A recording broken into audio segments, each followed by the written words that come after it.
Assalamualaikum warahmatullahi wabarakatuh. Alhamdulillah wassalatu wassalamu ala rasulillah wa ba'd.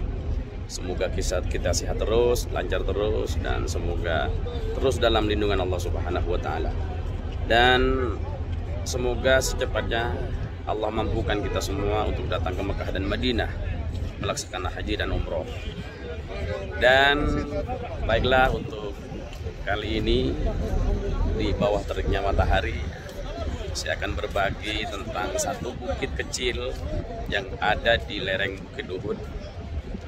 Bukit kecil ini oleh kebanyakan orang, kebanyakan jemaah umroh dari Indonesia, banyak yang mengira bukit inilah Bukit Uhud. Padahal bukit ini bukan Bukit Uhud, tapi salah satu bukit yang ada di lereng Bukit Uhud, namanya Bukit Rumah atau Bukit Pemanah, atau ada yang mengatakan bukit ini adalah Bukit Ainain, Jabal Ainain. Nah, kita akan ke sana.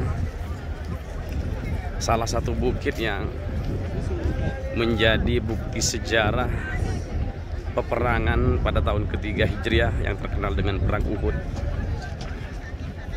yang menjadi saksi bahwa di Bukit Ainain inilah 50 pasukan pemanah baginda Rasulullah ditempatkan. Yang ditakuti bahkan karena pasukan yang 50 orang itulah pasukan kafir Quraisy dibikin mundur atau dibuat mundur oleh mereka karena lihainya pasukan yang 50 itu pasukan pemanah baginda Rasulnya. Di sebelah 7. Nah, kita akan ke sana ya. Sekarang menjadi destinasi yang benar-benar menjadi tempatnya jemaah umroh yang ada di Bukit Uhud. Bukit Uhudnya itu ya. Kalau Bukit Uhudnya panjangnya sekitar 7 kiloan. Warnanya hitam kemerah-merahan.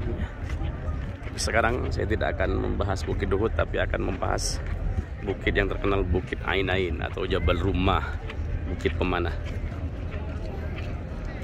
Bukit Pemanah ini tingginya sekitar 20 meteran.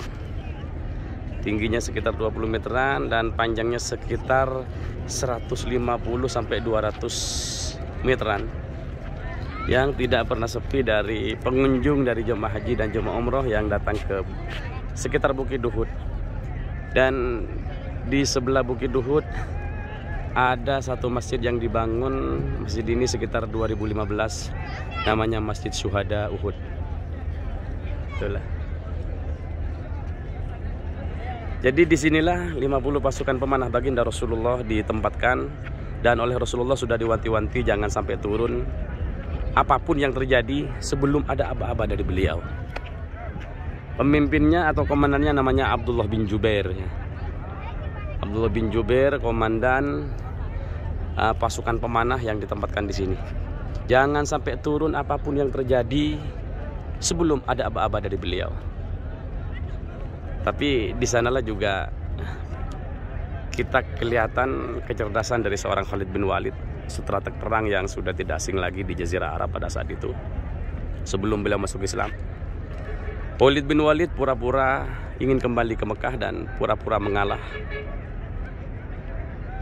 Dan logistiknya yang dipersiapkan dari Mekah atau harta-hartanya yang dipersiapkan dari Mekah oleh beliau ditinggal saja di sekitar lereng Bukit Uhud ini sebagai pancingan supaya pasukan pemanah ini turun. Dan strategi dari Khalid bin Walid benar.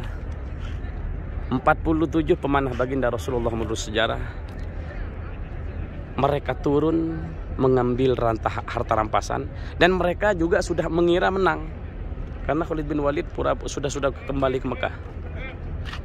Padahal Khalid bin Walid itu hanya sebagai pancingan, dan mereka lupa terhadap pesan Rasulullah jangan sampai turun sebelum ada aba-aba dari beliau. Tergiur dengan harta rampasan. Setelah mereka turun, maka ternyata pasukan Khalid bin Walid itu mau mengelilingi Bukit Uhud. Jadi sepanjang 7 km itu mengelilingi sana. Baru pasukan Khalid bin Walid menyerang kembali dari belakang. Ternyata datangnya dari balik bukit sana. Dari bukit sana menyerang dari belakang, dan umat Islam sudah tidak rapi lagi, tidak terkoordinir lagi pada saat itu. Sehingga mereka kocar-kacir, ya, bahkan ada sebagian dari mereka yang ingin mundur dari peperangan itu karena umat Islam sudah banyak berguguran. Bahkan 70 pahlawan Uhud atau syuhada Uhud meninggal di sini, di daerah Uhud ini, dimakamkan di sana. Bahkan orang yang sangat dicintai oleh Rasul namanya Sayyidina Hamzah. Sayyidina Hamzah bin Abdul Muttalib. Ada Sayyidina Mus'ab bin Umair, ya, orang yang menurut sejarah postur tubuhnya sangat mirip dengan baginda Rasul. Orang yang bacaannya Al-Qur'annya bagus, itu namanya Mus'ab bin Umair. Ada seorang pemuda yang nikah pada malam itu menurut sejarah, dan paginya langsung ikut perang karena ada seruan perang, namanya Khandalah. Khandalah juga gugur di Bukit Uhud ini, di peperangan Uhud. Sehingga 70 syuhada Uhud dimakamkan di satu lubang besar yang ada di belakang sana. Di belakang sana ada pagar, dimakamkan di sana. Singa padang pasir atau macan Allah gugur di peperangan Uhud ini. Hamzah bin Abdul Muttalib. Dan sekarang ini Bukit Pemanah, ya, walaupun teriknya matahari, temperaturnya 45 derajat, tapi banyak sekali jemaah haji Indonesia yang mesti naik di tempat ini. Di Jabal Ainain atau Bukit Ainain atau Bukit Rumah, Bukit Pemanah. Atau ada yang sekedar hanya foto-foto di atas di sana, ya. Ini dulu di masa Rasulullah mungkin agak lebih tinggi, ya, lebih tinggi, tapi karena selalu diinjak oleh peziarah yang naik ke Bukit Rumah, maka sekarang agak lebih rendah. Dari tahun ke tahun akan selalu tambah rendah karena selalu dinaikin. Jadi itulah sejarah singkat dari Jabal Rumah, Bukit Pemanah yang ada di lereng Bukit Uhud, yang menjadi tempat 50 pemanah pasukan baginda Rasulullah Shallallahu Alaihi Wasallam, dan yang menyebabkan kekalahan. Karena andaikan mereka tidak kalah secara proses, maka umat Islam pasti masih terkoordinir, masih rapi, sehingga diserang bagaimanapun pasukan pemanah itu tetap mengarahkan busur-busur panahnya ke musuh. Tapi karena merasa sudah menang dan merasa tidak akan mendapat harta rampasan kalau tetap di atas, mereka turun. Dan itulah yang menyebabkan kekalahan perang Uhud. Satu-satunya perang umat Islam yang dikomandani langsung oleh baginda Rasul yang kalah.